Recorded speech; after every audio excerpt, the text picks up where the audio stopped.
Mamimili tayo ngayon ng 100 iPhone 17. First time ko mamimili ng ganito karaming iPhone 17. Wow, mahal yan ah. Paano mo babayaran? Kano ba yung 100 na iPhone?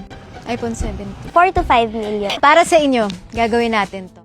Ikinagulat ng maraming netizens ang bagong vlog ng actress-vlogger na si Ivana Alawi matapos na i-anunsyo nitong mamimigay siya ng iPhone 17 para sa 100 katao.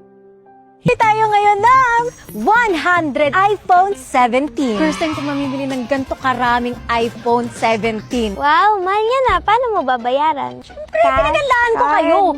Bag, charing. Of course, dala ko ang aking mga credit card and may dala din akong cash para pag naghingalo yung credit card ko. Kano ba yung 100 na iPhone? iPhone 17 lahat, diba? iPhone 17. 4 to 5 million. Sinabi mo na eh, kailangan na natin Uy, gawin. sandali, hindi ko na mat yun. Bobo kasi ako sa mat. Paano pag...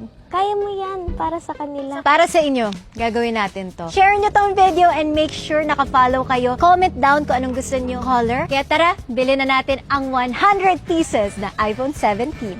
Dala ko na yung dalawang maleta na pupunuin natin. Para akong galing abroad, pupunta na tayo dun sa mismong Apple Store. Hindi to sponsored nila. Pero gusto ko kasi maraming stock. Gusto kong ubusin lahat ng panindagan. Sir, may stock ka ba ng 100 iPhones? Tumulong na ako humakot. Ang ganda nito, may blue, tas may green.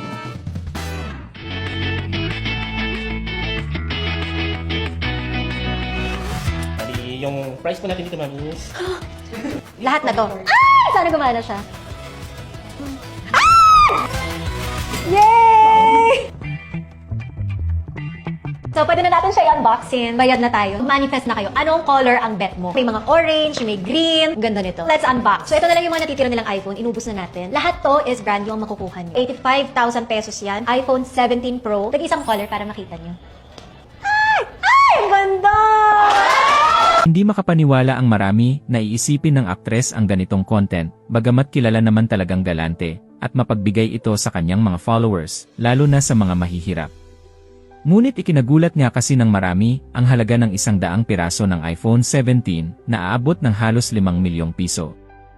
Dahil na dito ay mas lalong hinangaan ng marami si Ivana at napatunayan niya raw nito na siya ang #1 vlogger ngayon sa bansa dahil maliban sa mabait ay alam niya kung paano pahalagahan ang kanyang mga followers. Nilinaw din ni Ivana sa gitna ng kanyang vlog na hindi ito sponsored.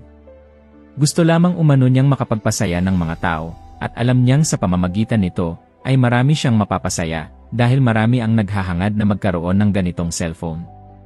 Makikita sa kanyang vlog na dala niya ang dalawang malalaking maleta na ayon sa kanya ay paglalagyan niya ng mga mabibili niyang iPhone at dala rin nito ang isang shoulder bag na puno ng pera at isang credit card.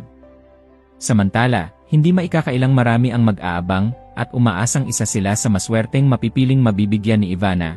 Kaya naman nagbigay ito ng instruction sa kanyang mga manonood kung paano siya pipili ng 100 taong pagbibigyan niya ng naturang cellphone. Gayunpaman, may ilang netizens na nagsabi na kung hindi man umano sila mapili, ay susuportahan pa rin nila ang aktres dahil alam nilang ang gusto lamang nito ay makapagpasaya ng tao. At ilang beses na niya itong napatunayan sa kanyang mga vlogs.